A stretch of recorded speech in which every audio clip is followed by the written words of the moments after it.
Boa noite a todos, sejam bem-vindos mais uma live, terça-feira às 21 horas.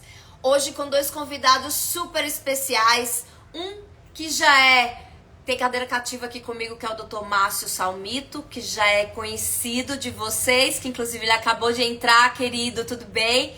E a doutora Alice Mataruco, que está estreando hoje aqui na minha live, seja bem-vinda, já eu chamo vocês. Deixa eu dar uma boa noite aqui para os meus seguidores, que, nossa, já entraram 23 pessoas, assim, rapidinho. Físio Karine Freitas, boa noite. Doutora Henri Fernandes. Marise Melo, Romildo Almeida, boa noite. Cláudia, querida, beijo pra você. Diogo Conte, boa noite, gente. Dani Rode Pedra, sejam bem-vindos, vocês que nunca participaram da minha live. Espero que vocês gostem. Hoje o tema é zumbido e também tontura, porque estamos diante de dois grandes médicos otoneurologistas. Vocês sabem o que é otoneurologista? Olha só, que interessante. Tem pessoas que já me falaram que ainda não sabem o que é. Então, eu vou pedir para o Dr. Márcio e a doutora Alice explicar um pouquinho o que é um médico otoneuro, tá bom? Aproveitem que temos 1 hora para vocês tirarem todas as dúvidas que vocês tiverem, porque a gente sabe que dentro da área de zumbido, principalmente, tontura também, mas zumbido mais ainda, é uma área que... como tem poucos especialistas, né? Então muitas informações incorretas por aí pela internet. Então aqui é o lugar de vocês obterem a informação correta. O que a ciência nos mostra? O que a prática clínica desses pacientes que a gente atende no dia a dia? O que a gente observa? Então eu vou chamar já agora. Deixa eu pegar. Vou chamar a Alice também. Esperar eles entrarem para a gente já começar. Tô com um monte de pergunta aqui. Oi, meus queridos! Entraram de uma vez. Tudo bem com vocês? Tudo jóia! Um prazer participar dessa live. Pois é. Opa! Cai, segura. Peraí. Acontece. Obrigada, minha querida, pela estreia hoje. Espero que seja a primeira de muitas, né? E seja muito bem-vinda. Hoje nós temos aqui muitas perguntas que eu recebi pelos stories. Então, essas perguntas têm prioridades. Mas vocês, lógico, que estão aqui ao vivo, eu vou fazer também perguntas que vocês colocarem aí por escrito, tá bom? Boa noite, meu querido amigo Márcio. Você que já está aqui comigo todo ano, né? Já conhece bem a live, como é que funciona? Já estou me sentindo em casa. Boa noite, Karina. Boa noite. Prazer enorme Vou colocar aqui dúvidas. Deixa eu colocar o tema para as pessoas não ficarem perdidas quando entrarem dúvidas. Zumbido e tontura. Aí eu vou fixar aqui o tema para vocês saberem do que a gente vai falar. Fixar comentário. Prontinho. Bom, então, gente, sejam bem-vindos mais uma vez. Alice, minha querida, fala um pouquinho aí de você, da sua formação, né? Aonde você atende, aonde fica seu consultório e a sua formação aí como otoneuro. Tá. Eu fiz residência aqui em São Paulo e fellow no HC em 2010, assim que começou a crescer essa especialidade de otoneuro, que começou em 2010. Eu fiz 3 anos de fellow, né, no Hospital das Clínicas da Universidade de São Paulo. Atualmente eu atendo no consultório, no mesmo prédio que você. Sim, aqui em Indianópolis. Não, porque assim, eu acho que você faz um trabalho muito bacana, né? Estudando muito zumbido, principalmente, né, o zumbido somatosensorial, que eu acredito que a gente vai falar um pouquinho aqui.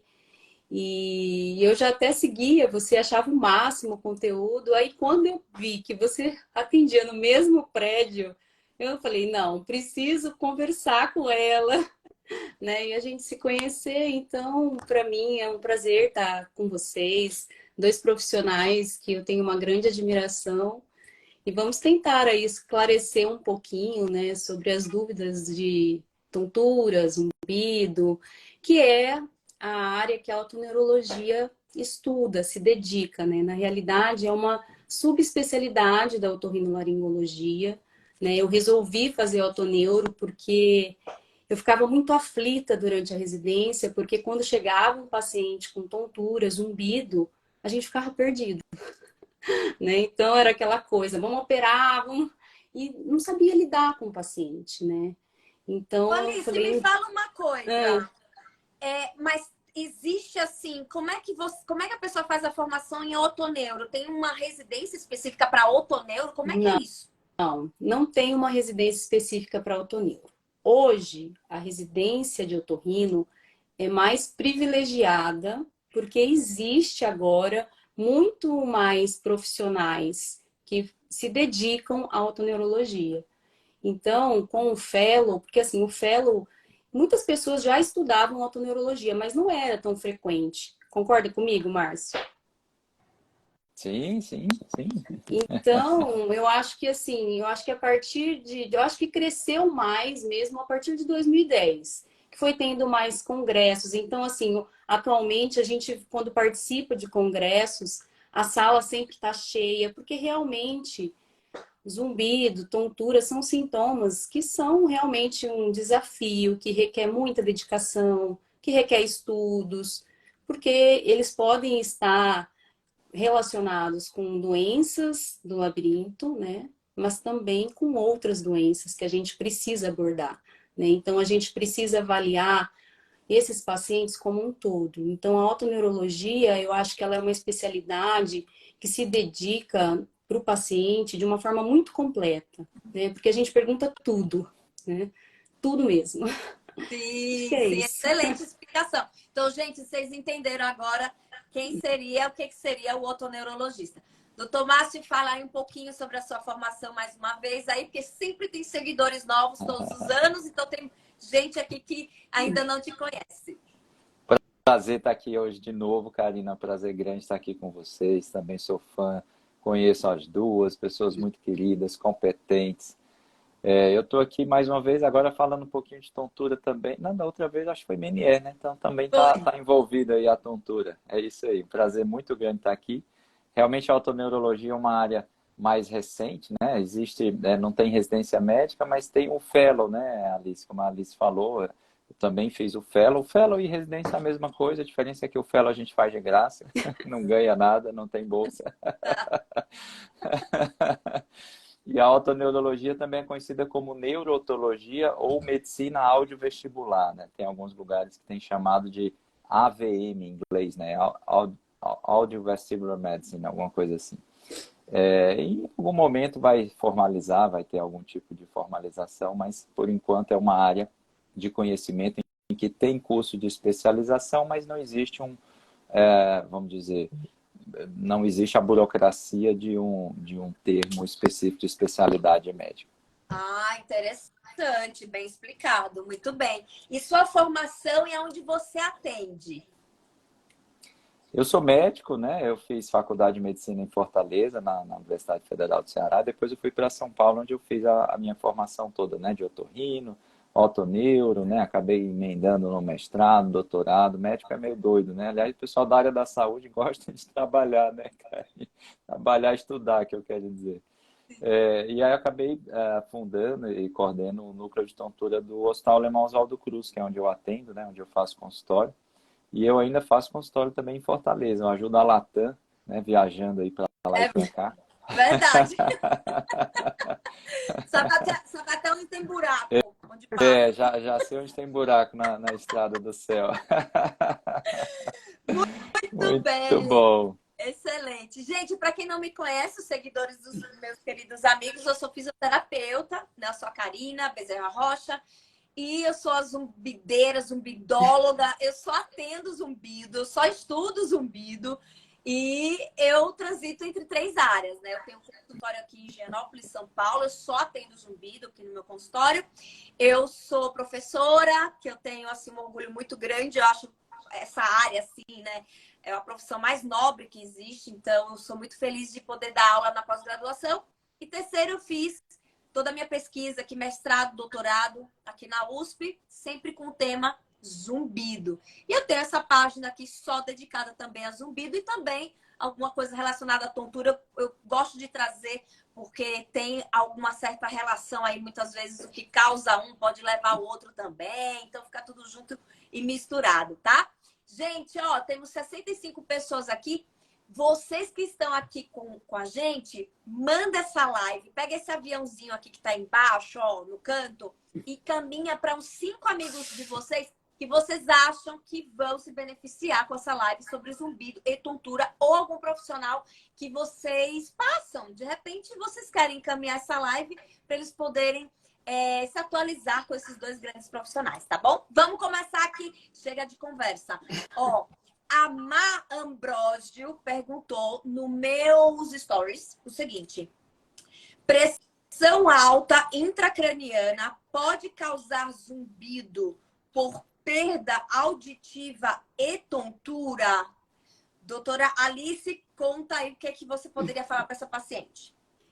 Então, a pressão, né, hipertensão intracraniana, geralmente ela comete mais mulheres obesas e o zumbido, geralmente, ele é pulsátil. Então, os sintomas podem ser desencadeados por esse aumento da pressão, né? E o zumbido, ele está relacionado não tanto com a perda auditiva, mas por uma alteração mesmo do fluxo de uma veia do pescoço, que é a veia jugular, né? E aí existem algumas características que a gente pode, né, perguntar para o paciente como sintomas, porque geralmente não é só zumbido que vai ter, né? Então, geralmente ela pode ter, né, ou ele, dor de cabeça, alteração visual, tontura e o zumbido pulsátil. E algumas características importantes, às vezes, é que você pode, por exemplo, fazer uma palpação da veia, com isso o zumbido ele pode amenizar, ou pedir para o paciente fazer, né, a rotação do pescoço. Então, por exemplo, se ele vira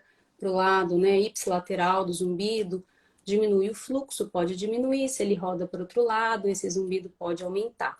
Mas geralmente o zumbido ele está mais relacionado com esse fluxo turbulento que dá na veia jugular interna. E isso pode ser também por uma compressão, né, da segunda vértebra, mas principalmente pelo aumento da pressão intracraniana, que geralmente é de causa idiopática, né? E aí, para você ajudar a identificar isso, você tem que fazer, né, uma avaliação com o neurologista, em que pode colher o líquor e detectar esse aumento, e também fazer um fundo de olho, porque geralmente a alteração visual é muito comum nesses casos, né? E aí você vai ver um edema da papila. Ah, perfeito. Doutor Márcio, gostaria de colocar alguma coisa, alguma consideração? Nada a acrescentar, mas eu gosto de começar as coisas do começo. Eu definiria primeiro o que é zumbido, né? Muita gente acompanha aqui a página, o perfil da Karina, né? E assim, zumbido é uma sensação auditiva, é um sintoma importante, né? A Alice comentou vários termos importantes do zumbido pulsátil, etc. Então, toda vez que a gente está escutando um som, quando não tem uma fonte sonora gerando esse som, a gente chama de zumbido, independente do que é o som, se é um chiado, uma panela de pressão, se pulsa, se não pulsa, se é contínuo, etc, etc. E tontura é mais complicado, né? Quer dizer, uma live de tontura e zumbido, na década de 70, um pesquisador foi tentar definir o que era tontura e perguntou para 2.000 pessoas, e ele descobriu que cada um dizia uma coisa diferente. Então, o significado da palavra tontura já é o primeiro desafio, né? Quando a gente atende um paciente com tontura, é saber o que a pessoa está sentindo. Porque se eu digo que eu estou com tontura, a Alice fala que está com tontura e a Karina fala que está com tontura, pode ser que cada um de nós esteja sentindo uma coisa diferente. E basicamente, quando a gente fala de tontura, existem 3 possíveis significados, né? Um deles é a vertigem, a sensação de que as coisas estão se movimentando. O outro é aquela sensação quando levanta muito rápido, parece que vai desmaiar, né? O que a gente chama de lipotímia ou queda de pressão. E a terceira possibilidade de significado é o paciente que está com desequilíbrio, né? Que ele não consegue andar de forma adequada, não consegue se manter em pé, não consegue se manter sentado, e ele chama isso de tontura. Então, acho que eu gosto de começar do começo, e aí, para não assustar, eu não tenho mais nada, porque a Alicia falou tudo e mais um pouco aí da pressão intracraniana. E realmente tem pacientes com zumbido que a gente atende e que o diagnóstico do zumbido é realmente o aumento da pressão intracraniana. Mas os zumbidos pulsáteis, só para explicar, é aquela sensação que parece, né, que o coração está batendo, na sensação de estar batendo dentro do ouvido, ou ele pode ser também sincrônico com a pulsação, né? Então isso também o médico é importante avaliar, né, durante a consulta e caracterizar muito bem a forma como o zumbido é, porque o zumbido ele pode ter diversas características, né? Assim como a tontura que o Márcio falou, que existem várias descrições, o zumbido também pode ser assim, ele pode ter diversas características. E é muito importante esse paciente, ele realmente, o profissional perguntar, se ele não conseguir falar o som, ele reproduzir com a boca, porque isso pode nos dar pistas. Por exemplo, tudo que é mais rítmico, os estalos, cliques, a gente pensa em músculo, a gente pensa em uma mioclonia, né? Se é um pulsátil, né, a gente já pensa mais, vasos, artérias. Então, tem alguns tipos de sons que podem dar dicas, né? Lógico que outros, os mais comuns, tipo apitos, chiados, já fica mais difícil, porque pode ser um monte de coisa, tá bom? Sim. Eu vou fazer uma pergunta agora aqui do Santo 666999. Zumbido no ouvido direito com pequena perda auditiva. Ressonância magnética de ouvido ok, ressonância da TM com disfunções. O Buco fez uma placa para dormir. No caso, a plaquinha de bruxismo. E a otorrino mandou voltar daqui a 4 meses. Devo esperar?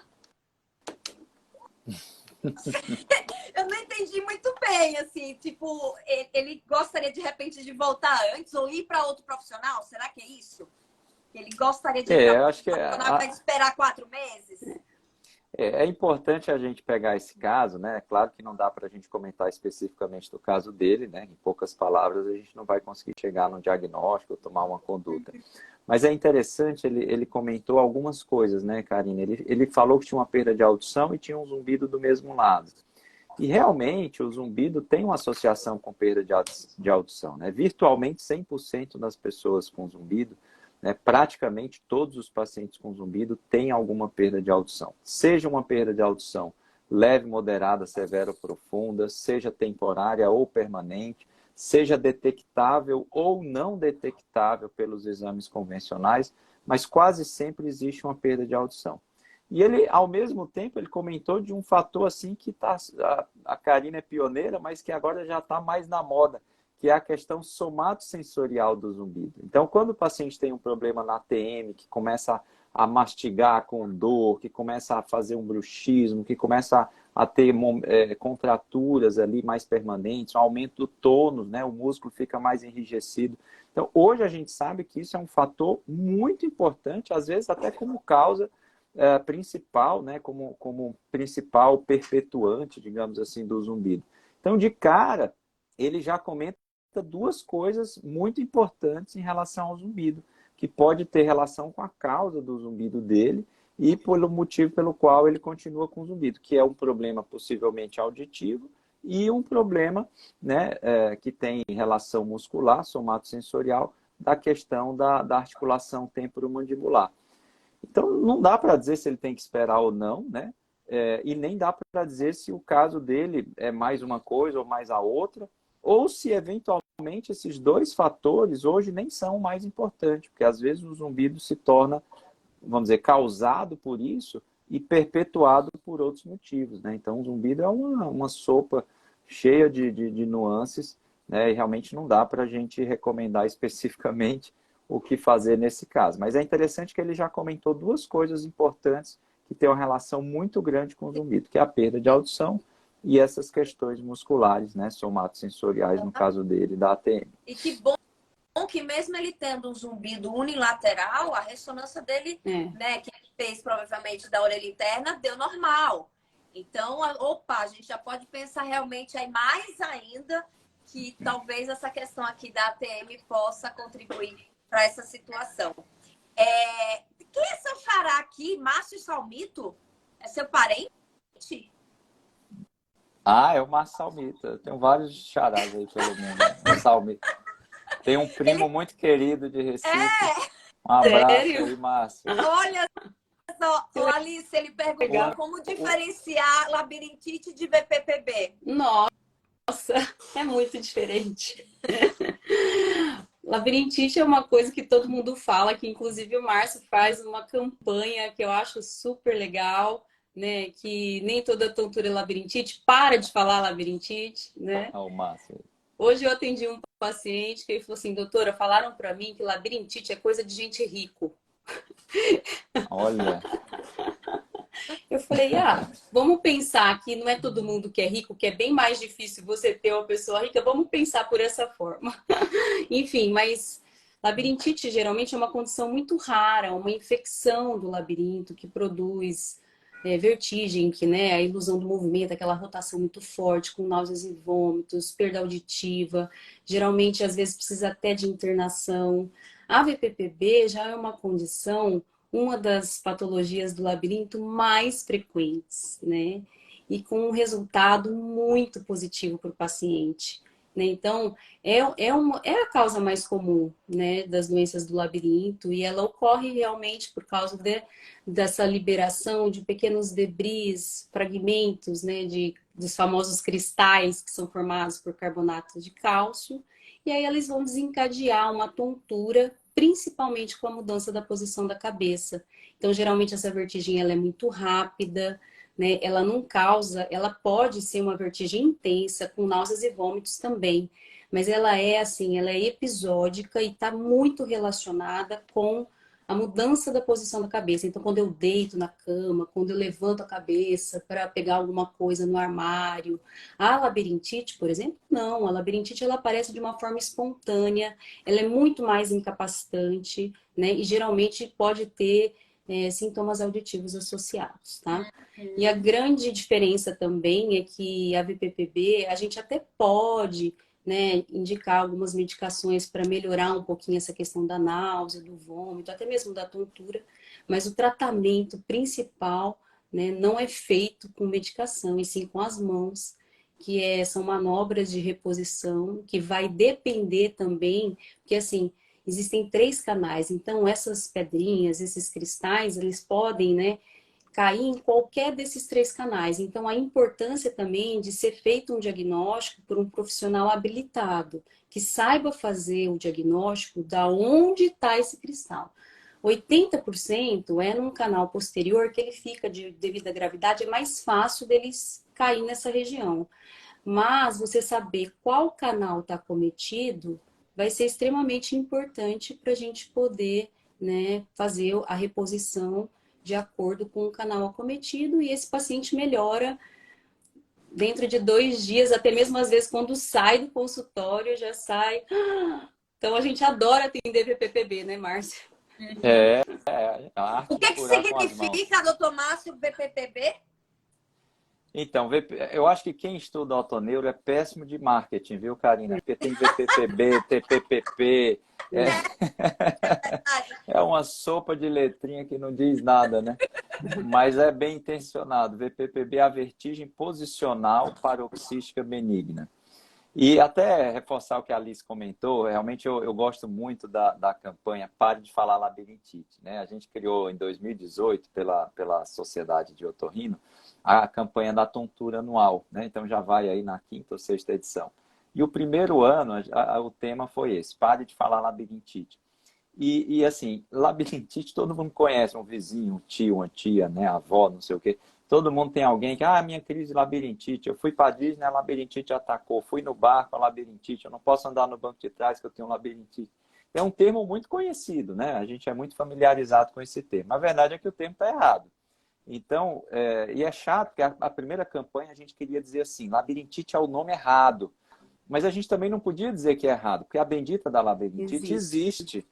Então, existe uma infecção no labirinto, que você nunca vai ver na vida, porque é 1 em 1 milhão, e que existe, né, a danada da labirintite. Só que o que as pessoas dizem que tem, não é labirintite, não é uma infecção do labirinto, são outras doenças.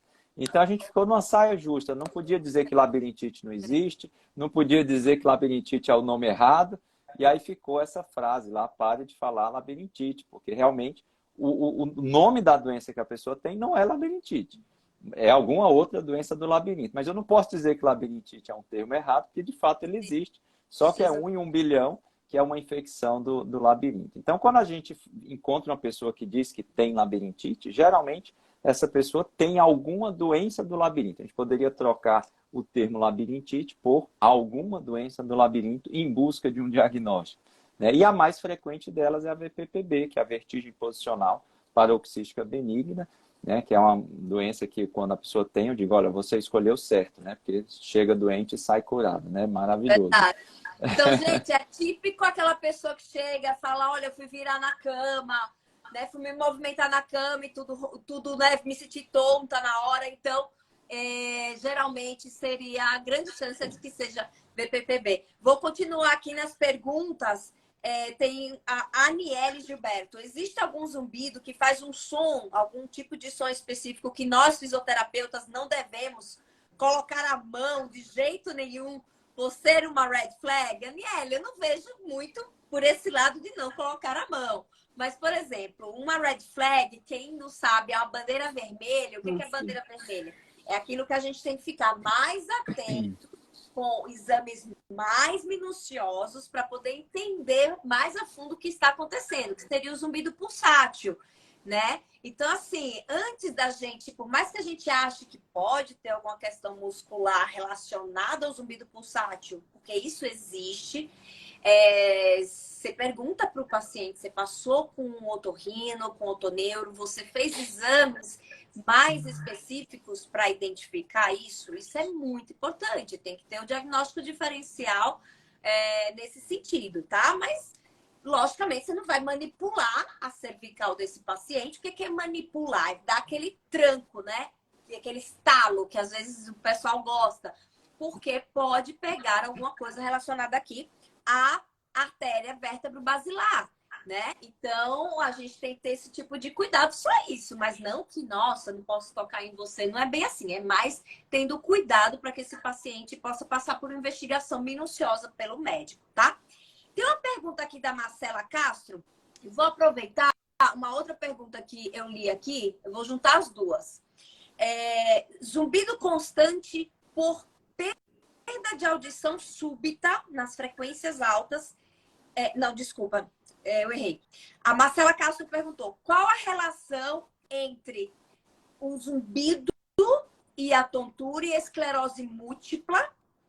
E a Maria Aparecida perguntou aqui, ó: estou com as parótidas inflamadas por conta de uma doença autoimune, que é a síndrome de Sjögren. Será que o zumbido é por conta dessa inflamação? Doutor Márcio, o que você poderia falar? Olha, o zumbido é um sintoma, né? É importante esclarecer isso. Então, a causa desse sintoma pode ser um monte de doenças. Pode ser esclerose múltipla, não é comum, mas pode, né? Então, uma de cada vez, né? Então, a esclerose múltipla é uma doença neurológica, né? Que afeta a bainha de mielina, né? Das pessoas, e os nervos, né? Digamos assim, começam a não transmitir as informações adequadamente. Então, é um problema que pode fazer qualquer tipo de sintoma inimaginável. Porque tudo que a gente usa, né, a visão, o olfato, tato, paladar, a musculatura, fazer movimentos, fazer a digestão, tudo tem um comandante, que é o sistema nervoso central. Então, se o problema está lá em cima, a pessoa pode ter qualquer sintoma. Então, se a via auditiva, não o ouvido, não a orelha, né, mas a via auditiva, né, a parte neurológica da audição, se tiver um foco de esclerose naquela região, a pessoa pode ter manifestações auditivas, tanto perda de audição, né, a sensação de ouvir menos, quanto zumbido. Então, em resumo, a esclerose múltipla é uma doença que pode afetar qualquer área neurológica, inclusive a área auditiva. A síndrome de Sjögren é uma doença autoimune, né, que é conhecida como um ressecamento das mucosas, né, o olho fica seco, a boca fica seca, que acomete principalmente as glândulas salivares, né, as glândulas produtoras ali de secreção. Mas, como toda doença autoimune, pode vir acompanhada de outros problemas autoimunes. Então, assim, de forma direta, o Sjögren não faria uma agressão na via auditiva. Mas é possível que o Sjögren venha junto com outras doenças autoimunes que podem sim afetar a via auditiva. Mas assim, tanto uma doença quanto a outra causam zumbido por um mecanismo semelhante, que é o mecanismo de agredir a via auditiva, que costuma ser o gatilho inicial de todo e qualquer zumbido. Então, quando a gente tem uma agressão na via auditiva, seja ela uma doença neurológica, ou uma doença do ouvido, ou uma doença do nervo da audição, seja ela uma cera no ouvido, qualquer agressão, qualquer dificuldade auditiva pode desencadear um zumbido. Muito bom, completíssima resposta. Tem um comentário aqui, Alice, que seria bom a gente comentar, dessa seguidora aqui. Ai, meu Deus, cadê ela? A Kátia Matiotti. Eu fiz audiometria e o resultado deu que no ouvido que eu tenho zumbido está ótimo. Isto é, a audiometria deu normal naquele ouvido. Como pode? Eu acho que eu tenho que repetir. Olha, Kátia, o que eu mais pego no meu consultório como fisioterapeuta é paciente com zumbido e audiometria normal, tá? Então, não ache estranho. Na verdade, o que pode acontecer é o que a gente chama de perda auditiva oculta. Quer dizer, tá lá tudo normal, mas que às vezes não pegou aquela frequenciazinha lá naquela audiometria. Diga aí, Alice, não é possível ter zumbido com audiometria normal? Não, com certeza, né? A audiometria clássica, mais tradicional, pode ser que você não tenha alteração nenhuma na audiometria. Isso não quer dizer que você tenha algum dano, alguma lesão nas células. Por isso que em certos casos, não em todos, às vezes a gente usa alguns recursos, né, mais robustos aí, como uma audiometria de alta frequência, em que você vai avaliar, né, na audiometria convencional, a gente vê até 8.000 Hz. Nessa audiometria de alta frequência, a gente consegue ver um pouquinho mais, né? E não é tão infrequente, às vezes, você detectar, né, realmente uma queda nessas frequências mais altas.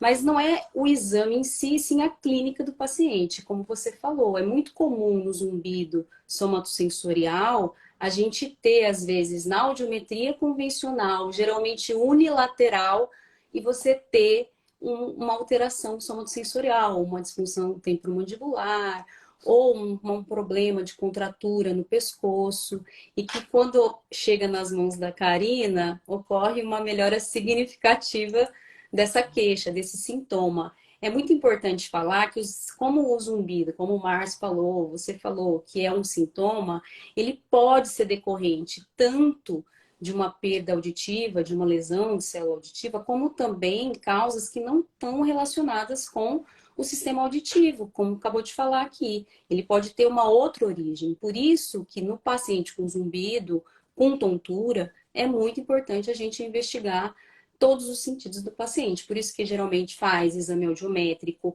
a gente faz essa avaliação, né, da face, do pescoço, o movimento, a tensão, né? No caso, você faz a palpação, a gente pede exames laboratoriais, por quê? Porque nós sabemos que alteração também do sistema metabólico, principalmente açúcar, hormônios como o da tireoide, podem também alterar todo esse metabolismo e desencadear ou até mesmo piorar o zumbido, né? O nosso labirinto, ele é metabolicamente ativo, ele depende de uma oferta, né, equilibrada do açúcar, porque se a gente faz, por exemplo, mesmo que a gente não tenha uma alteração no exame de sangue, mas a gente tem uma dieta muito rica em açúcar, pode ocorrer um aumento da insulina para compensar, né, esse rápida subida do açúcar no sangue, e isso também pode piorar e desencadear tanto o zumbido como a tontura. Perfeito, querida. Ó, tem uma pergunta aqui do Neemias Moura. Creio que meus zumbidos têm a ver com estresse além do bruxismo. O que devo fazer para ter de volta o meu silêncio? Olha só, você precisa procurar um médico, um otorrinolaringologista ou otoneuro, né?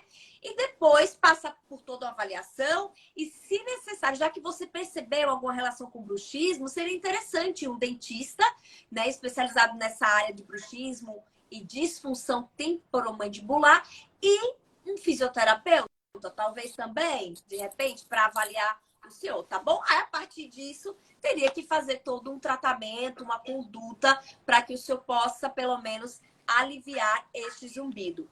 Tem uma outra pergunta aqui, da Mara Profili. Oi? Karina, só, deixa eu comentar só uma coisa que esse seguidor seu falou. Ele falou assim, quando é que eu vou ter o meu silêncio de volta? Olha que interessante. O que é o silêncio? Se a gente parar para pensar, a pessoa vai dizer, eu quero o meu silêncio de volta, né? Foi o que ele falou. O que é o silêncio? O silêncio é a falta de um som, não é isso? E quando é que a gente está no silêncio? É quando a gente está em São Paulo com a janela aberta? Ou será que o silêncio é quando fecha a janela? Mas será que quando fecha a janela está em silêncio mesmo? Será que se a gente colocar aquela casca de ovo lá na parede para fazer tipo uma cabine, será que vai ficar mais silencioso? E eu vou fazer um desafio. Todo celular agora tem um aplicativo de medir o som.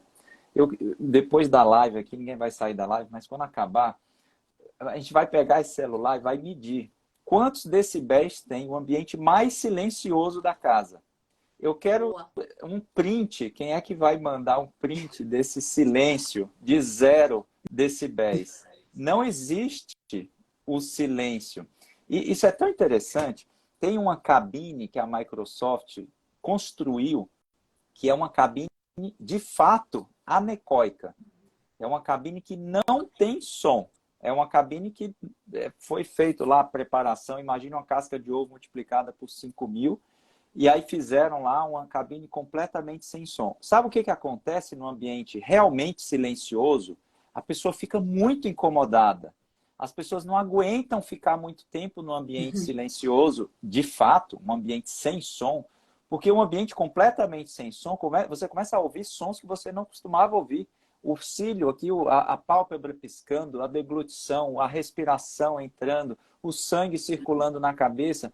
Tudo isso começa a ser perceptível quando você está num ambiente de fato sem som. E olha que bizarro. Num ambiente supostamente silencioso, como ele quer, né, de volta, eu quero o meu silêncio de volta. Esse ambiente silencioso não é um ambiente silencioso, é um ambiente que tem um ruído. E esse ruído é possível de ser escutado. Tanto é possível de ser escutado que ele está escondendo esses sons do corpo que a gente não está percebendo. Então, o silêncio que a gente busca quando tem zumbido, nada mais é do que um ruído de fundo com o qual a gente foi acostumado. Quem nasce com zumbido não tem zumbido. Ele acha que o zumbido é o som do silêncio. Então, é interessante essas mudanças de perspectiva na hora de atender um paciente com zumbido. Porque o paciente que aperta o botãozinho assim, eu quero o meu botão de desligar o som do zumbido. Eu quero uma pílula que eu vou tomar e que vai desligar o zumbido, porque eu quero o meu silêncio de volta. Cuidado com o que você deseja. Né? Então, não é o silêncio que você quer. O que a gente quer é o ruído de fundo com o qual a gente se acostumou. Interessante isso, né? Eu quero aproveitar, foi muito bom, porque tem um compositor, que inclusive no meu curso eu comento, que é o John Cage, que ele realmente queria ouvir o som do silêncio, e quando ele foi entrar na cabine anecoica lá na Universidade de Harvard, ele começou a ouvir o corpo dele, os sons do corpo dele. Exatamente. Ele falou, o silêncio não existe. E aí, me puxou uma história de uma senhorinha, que todas as vezes que ela ficava mais no silêncio do quarto, que ela entrava no quarto dela, ela ouvia um barulhinho, como se fosse um barulho de lâmpada. E ela todo dia ouvia isso. Ela, poxa, minha lâmpada que tá com algum problema. Até que alguém entrou no quarto com ela e perguntou, você tá ouvindo esse barulho da lâmpada? A pessoa falou, não. E aí, ela até então estava de boa com o som da lâmpada do quarto dela. Quando ela falou, isso então está em mim, ela entrou em desespero.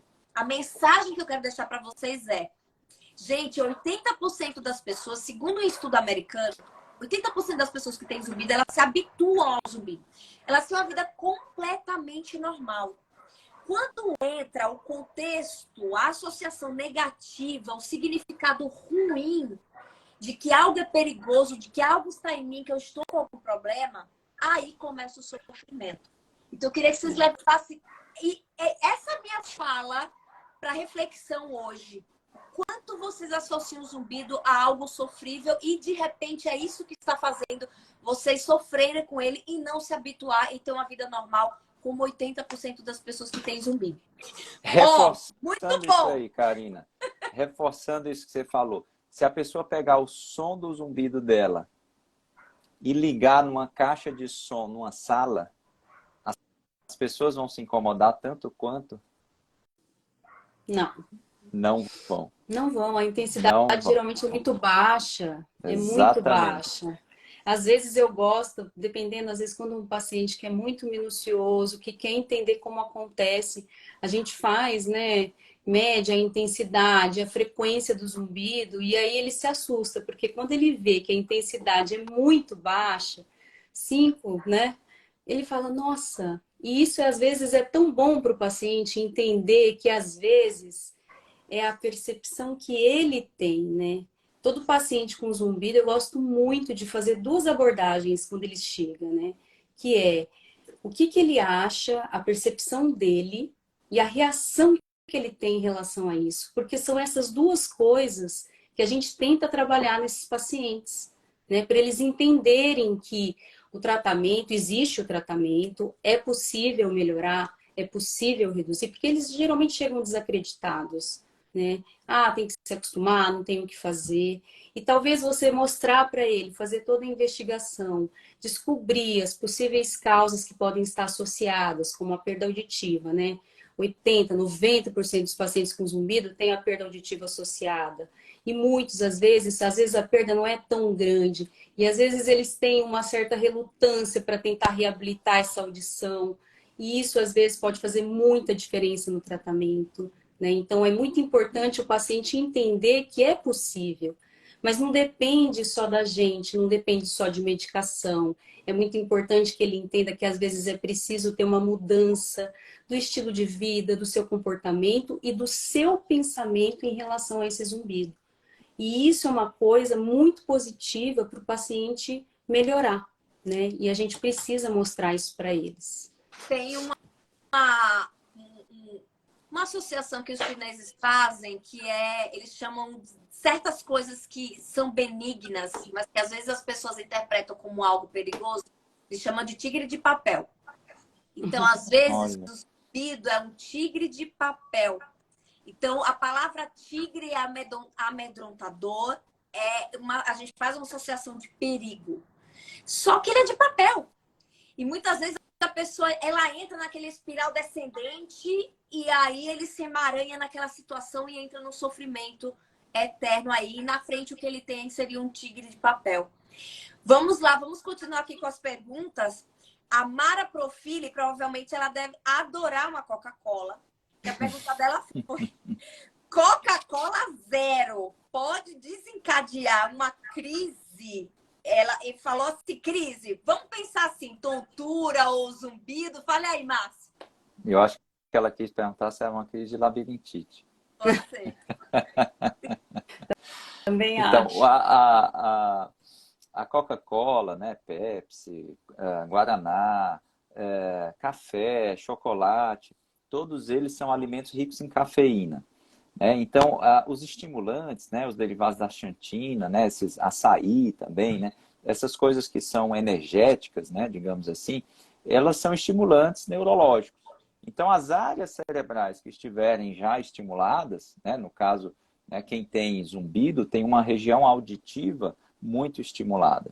Né? Então, quando você estimula mais ainda, por exemplo, usando uma substância estimulante, energética, você pode ter uma piora. Né? A cafeína não gera zumbido, não é assim, tomou cafeína, apertou o botão e o zumbido acendeu. E aí nunca mais ficou bom. Não existe isso. Né? Mas todo estimulante vai fazer com que o cérebro fique todo mais estimulado, inclusive a região que está patologicamente aumentada, que é a região do zumbido.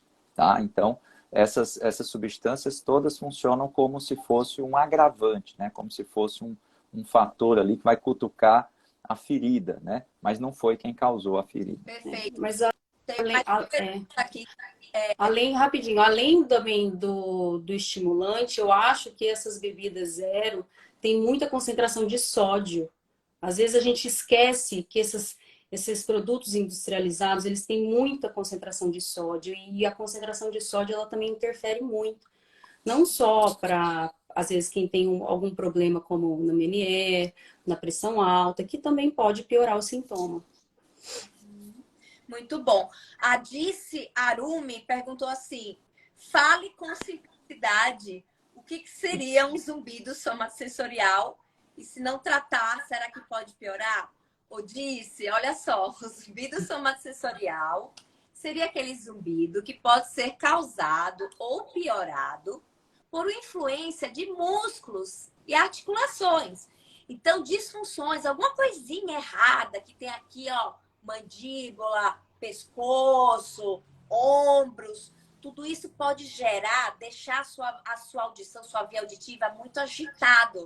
Quando tem tensão, quando tem nozinho muscular, quando tem contratura, que tá tudo rígido, tenso, quando tem bruxismo, tudo isso pode gerar uma excitação na sua audição, podendo gerar, então, um zumbido devido a esse tipo de questões relacionadas a essa parte aqui mais periférica. Então, além de você procurar um médico otorrino para fazer toda a triagem, que é super importante, aí você poderia procurar também um fisioterapeuta e também um dentista quando for necessário nessa região aqui da mandíbula, tá bom? Continuando aqui, Armando Sérgio, tem um zumbido, fiz exames, tudo certo. Agora eu sinto dores na cervical e na escápula. Quando mexo, sinto zumbido. Pode ser muscular? Pode. É uma das situações, uma das características do zumbido somatosensorial, que é esse que tem influência por músculos, é quando a gente faz movimentos, o zumbido altera ao módulo. O que é modular? É aumentar ou baixar o volume ou mudar a frequência dele, tá bom? Vamos correr aqui, que tem um monte de pergunta. Ô, Rodrigos, qual a probabilidade e a frequência, caso haja alguma evidência científica de zumbido ser desencadeado de algum alimento? Acho que foi mais ou menos o que... Vamos falar assim, então, Márcio, do açúcar, carboidrato, gordura. Fale um pouquinho sobre essa parte do alimento mesmo. Então, alimento, não é que causa zumbido. As pessoas precisam entender que o zumbido não é um fenômeno ativo, o zumbido é um fenômeno passivo. O zumbido ele vai acontecer quando existe uma agressão na via auditiva. Então, o zumbido o zumbido é consequência da perda de audição que foi eventualmente causado por uma substância tóxica, um remédio tóxico, uma pancada na cabeça, uma infecção, etc. Agora, existem agressões temporárias. Então, a pessoa pode, por exemplo, ter um excesso de insulina circulando no corpo. Cada vez que a gente come um doce, aumenta a insulina. E essa insulina pode fazer uma agressão ali temporária ali no ouvido, né? A parte de dentro, no labirinto. E pode sim causar um zumbido ali por conta de uma agressão. Mas não é assim. As pessoas às vezes acham que o meu zumbido foi porque eu comi um arroz negro na Himalaia com sal, sei lá o quê. Não é assim, tá? O zumbido, ele é uma consequência de alguma agressão na via auditiva, tá? Não é uma coisa que causa o zumbido. O zumbido é um dos sintomas de uma agressão na via auditiva, né? Assim como a pessoa que tem pneumonia vai tossir, né? E ter febre, né? Dois sintomas diferentes de uma mesma doença, né? Uma agressão na via auditiva vai trazer entre as consequências a percepção sonora do zumbido. Muito bem, tem uma pergunta aqui muito interessante, Alice. A Luísa Miller perguntou o seguinte: problema de estômago, do tipo assim, vamos pensar no refluxo, né? Pode dar um zumbido no ouvido, esse refluxo pode interferir em alguma coisa aqui na orelha média. Ela falou assim, eu fiz uma endoscopia e o otorrino sugeriu isso. O que você poderia falar? Que é um tema que as pessoas não perguntam tanto, mas é interessante essa pergunta. Não, eu acho que depende. Pensando no caso do refluxo, o refluxo ele pode promover uma inflamação, né, na laringe, e a gente compartilha, né, de inervações que podem, às vezes, ter alguma relação. Mas eu acho que o mais importante nessa questão do estômago, por exemplo, vamos supor que ele tem uma gastrite, ou que seja um paciente mais idoso. Então, existem algumas alterações, né, tanto anatômicas quanto funcionais, que podem, por exemplo, dar uma anemia, pode dar deficiência, né, de absorção de algumas vitaminas, que podem, assim, não só ser isso, mas podem colaborar, né? Por exemplo, a falta Indiretamente. indiretamente, por exemplo, vitamina B12 é uma vitamina, né, que ela está extremamente associada à formação das células sanguíneas, às células neurais. Então, se a gente tem algum comprometimento gerando uma anemia, a gente sabe que situações de aumento de débito cardíaco, como anemia, gravidez, pode também ser uma causa de um zumbido, por aumento do retorno venoso, pelo aumento do débito cardíaco, né, hipertiroidismo. Então, são situações que a gente não pode também não deixar de escutar e observar isso. Mas, assim, não é um paciente que chega com zumbido para mim que eu vou pedir uma endoscopia de primeira. Primeiro, a gente tem que ver a clínica do paciente, né? O mais importante é a gente observar se esse paciente deu uma endoscopia, o que ele sente? Ele tem disfunção? A mesma coisa em intestino, né? Atualmente tem esse crescimento da abordagem integrativa, né, que eles falam, da alimentação. A gente sabe, muitas pessoas defendem do intestino como o segundo cérebro, que tem, né, que a flora bacteriana em equilíbrio, ela é essencial para sintetizar proteínas que ajudam nos neurotransmissores. A gente sabe que esses neurotransmissores são importantíssimos para a gente manter, né, um equilíbrio químico cerebral e que isso, às vezes, esse desarranjo também pode piorar o zumbido, como ansiedade, estresse, depressão.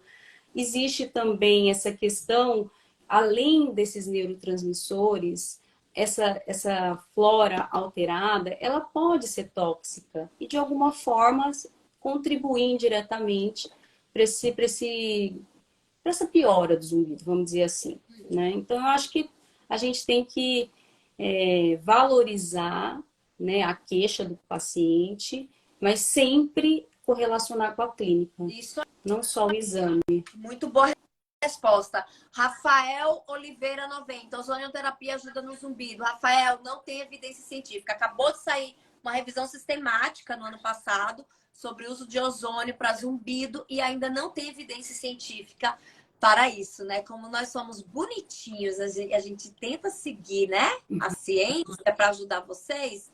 Então, a gente não... Vocês recomendam ozônio? Eu não recomendo para ninguém, tá bom? Por É bom. enquanto. É porque a ciência é mutável, tudo muda, mas por enquanto a gente vai segurando aqui. Tem uma pergunta muito interessante da Camila Ferreira, Márcio, que é o seguinte. Ela falou assim: é verdade que o zumbido pode causar demência e pode desligar o cérebro a qualquer Olha, hora? Porque eu vi isso na internet, ela falou. olha, isso me lembrou um caso super interessante. Existe uma ferramenta de tratamento para o zumbido que é nível A de evidência, que se chama aconselhamento, que é basicamente a pessoa saber sobre o zumbido. Até vou fazer uma parte aqui, Karina, me desculpa, estou vendo vários seguidores aqui meu assistindo aqui a live. Quando cair a live, vão lhe perder. Ó, aproveita e segue aqui em cima, ó, onde está escrito ali Karina Bezerra Rocha. Aperta ali naquele nome, que dá para apertar lá para seguir a Karina, seguir a Alice. É uma coisa que eu recomendo muito para os meus pacientes, é estudar em fontes confiáveis sobre o zumbido.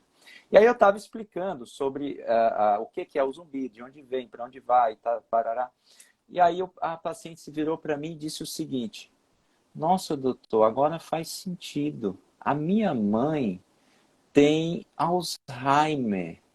E eu notei que ela sempre falava do zumbido e depois que ela teve Alzheimer, ela não fala mais do zumbido dela. Quer dizer, foi o contrário. O Alzheimer curou o zumbido dela. Porque o zumbido é um problema muito mais cortical, cérebro, pensamento, atenção, concentração. Então, quando a pessoa fica doente do cérebro, ela não vai mais ter a capacidade de fixar a atenção naquele zumbido. Porque aquele zumbido deixou de ser relevante, passou a ser o barulhinho da lâmpada, né?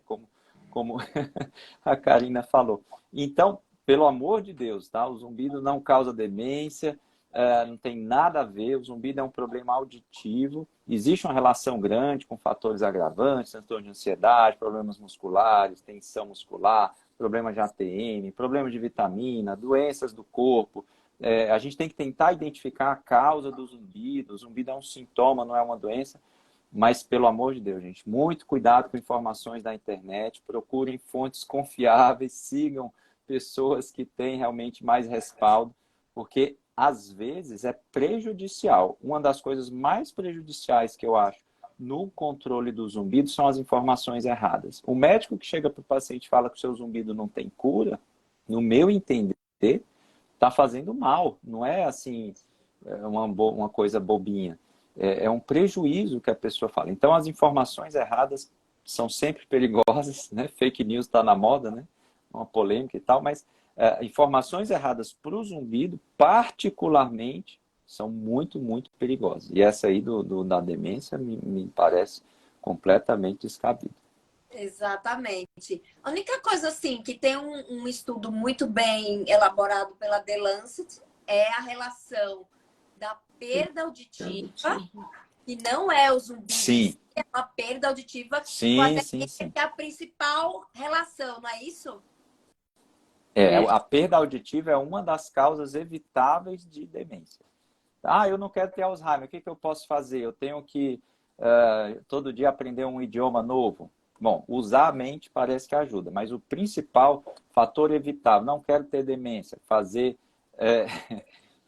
atividade física é uma coisa, e escutar realmente é uma prevenção da demência, né? Então, perder a audição ajuda a ter demência, causa demência, né? Mas não o zumbido especificamente. Tem uma pergunta aqui do Mailson. Disfunção vestibular periférica deficitária. O que é isso? É a pergunta dele. Eu tenho zumbido há 3 anos, mas apareceu isso no diagnóstico dele. O que vocês poderiam falar aí? Podem ficar à vontade. Eu acho que depende. São dos dois lados ou um lado só? Né? Então, assim, quando a gente fala de deficitária, é um termo que hoje em dia a gente não utiliza tanto. Mas vai depender. Se for unilateral, vai depender. Um labirinto responde um pouco melhor que o outro. Aquele lá é como se ele tivesse em déficit, respondesse menos, né? E às vezes não é tão infrequente você pegar um paciente com zumbido com déficit vestibular do mesmo lado, tá? E isso pode ser atribuído tanto ao problema de uma doença do labirinto, como, por exemplo, a doença de Meniere, mas também é importante a gente ver essa questão da audiometria, né? Sempre casar uma coisa com outra, porque o labirinto, né? A porção anterior, ela é formada pela audição, pela cóclea, e a parte de trás é o nosso sistema vestibular, que é responsável pelo nosso equilíbrio corporal. Então, existem doenças que afetam essas duas regiões, né? Então, por exemplo, tontura e zumbido, dúvida, eles podem ocorrer de forma isoladas, um só tem tontura, um só tem zumbido, como também eles podem acontecer de uma forma conjunta, né? Como algumas doenças, a doença de Meniere, a migrânia vestibular, porque uma outra coisa importante, às vezes o paciente chega para mim e fala assim, doutora, eu tenho tontura, eu tenho zumbido, eu tenho doença de Meniere. Não é. Doença de Meniere é raríssimo, né? Então, é muito importante a gente explicar isso para o paciente, que existem outras doenças muito mais frequentes que podem dar o sintoma tanto da parte auditiva como o zumbido e a tontura, às vezes perda auditiva, às vezes o ouvido tampado. E aí a gente correlacionar, né, com a história clínica, com o exame físico. E aí, olha só que engraçado, ele tem o zumbido, veio o exame e ele nem sabe por que deu esse resultado, nem sabe por quê. Então, às vezes as pessoas, elas pedem o exame sem explicar para o paciente por que está pedindo, né? Então, eu acho que é muito importante, assim, zumbido, tontura, não é um protocolo. Você senta lá, vamos fazer isso. Não. A gente tem que avaliar cada caso. Então, é muito importante, por exemplo, se um paciente, eu vou pedir esse exame, né, o otoneurológico, a prova calórica ou outros exames, é muito importante saber se esse paciente realmente tem a indicação para fazer o exame, né, e explicar ao paciente por quê. Não dá para a gente poder falar para ele aí o que é, se é bilateral, unilateral, e ver qual a história, se é só o zumbido ou se ele já teve crise de tontura, para a gente poder ajudar, né? Muito Eu bom. até podia até aproveitar esse gancho, Sim. porque o termo vestibular, né, é uma palavra em português, quer dizer a área inicial, né? O vestíbulo da casa é o primeiro Isso, cômodo, né, que hoje em dia não existe mais.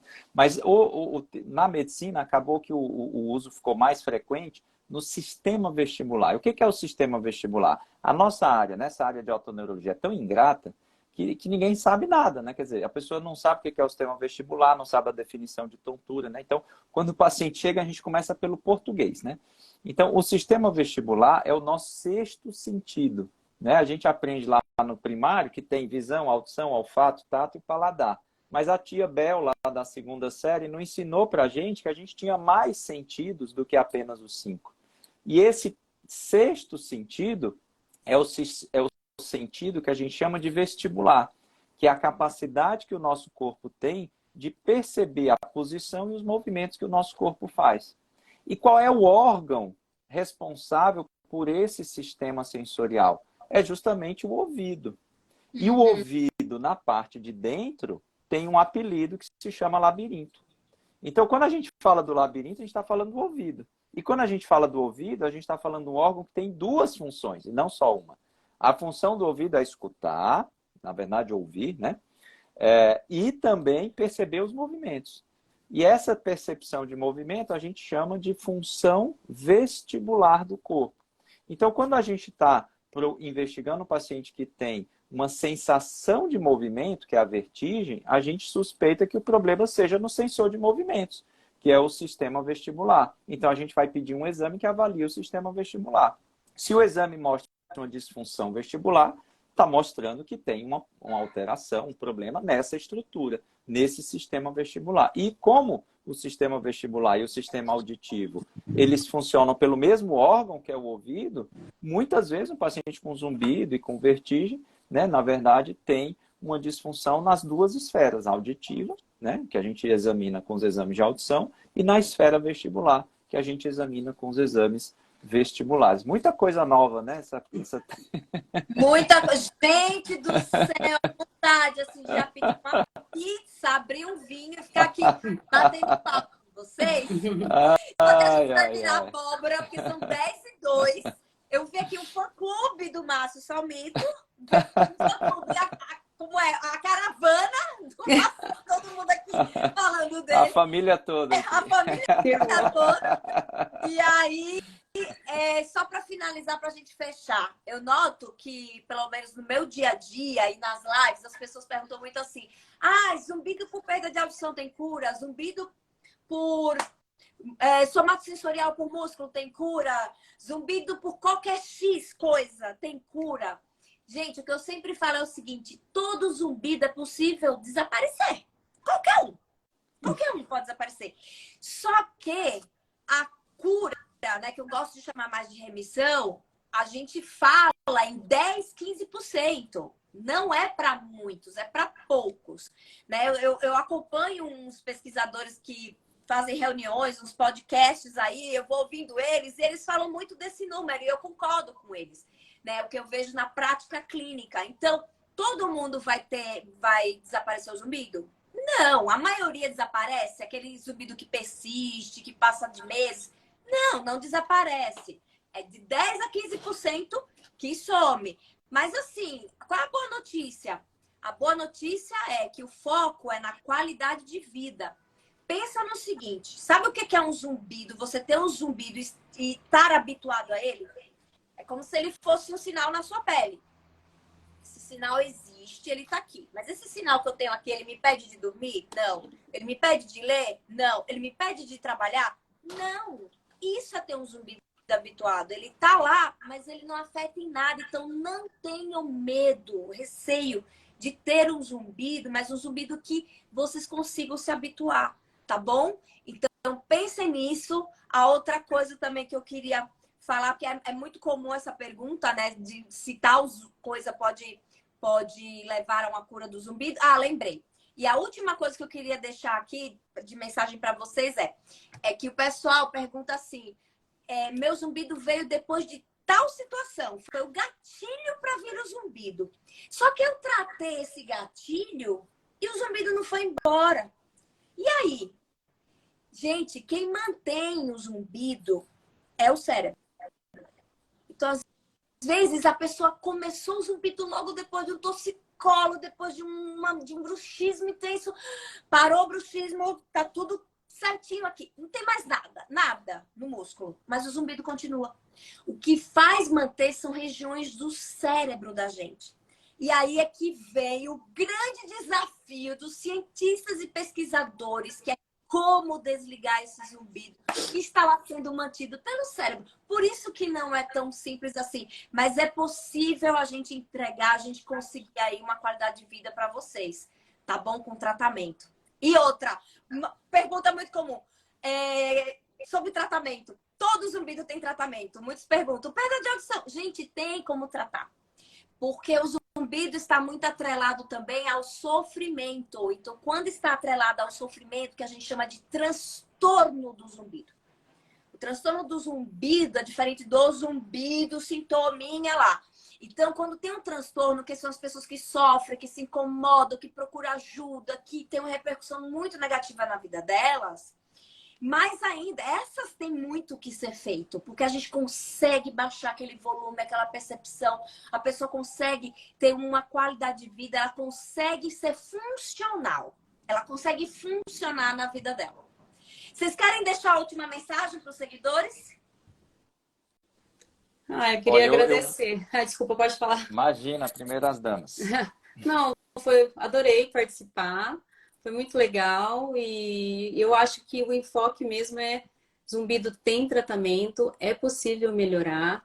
E uma outra coisa, né? Independente, não existe uma pílula mágica que serve para todo mundo.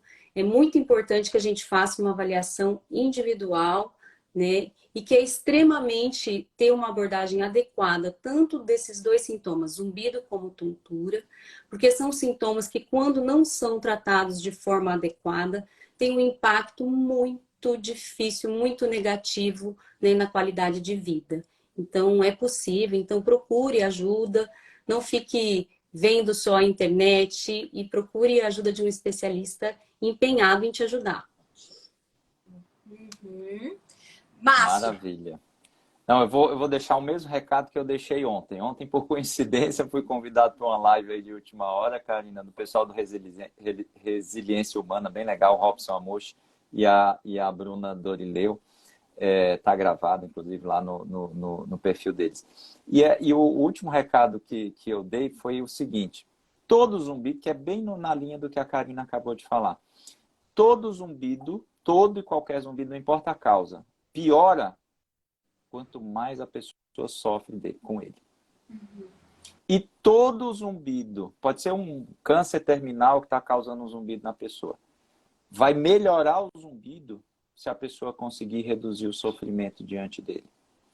Então, o canal era Resiliência Humana, né? Então, realmente o meu recado é esse, assim, independente do que está causando o zumbido, a forma de encarar o problema pode ser uma estratégia muito mais eficiente do que ficar pulando aí de pílula em pílula atrás da fórmula mágica que vai desligar o zumbido, quando às vezes o fato de ouvir o zumbido e aí a partir dali começar a parar de escutá-lo como um barulho de ar-condicionado, às vezes traz uma sensação muito melhor de alívio do que realmente a busca pelo silêncio, né, que o seguidor estava procurando, que na verdade não é o que a gente quer, ninguém gosta do silêncio verdadeiro, mas às vezes a gente alinhar essa expectativa, às vezes é muito mais eficiente para resolver o problema. Eu deixaria esse recado.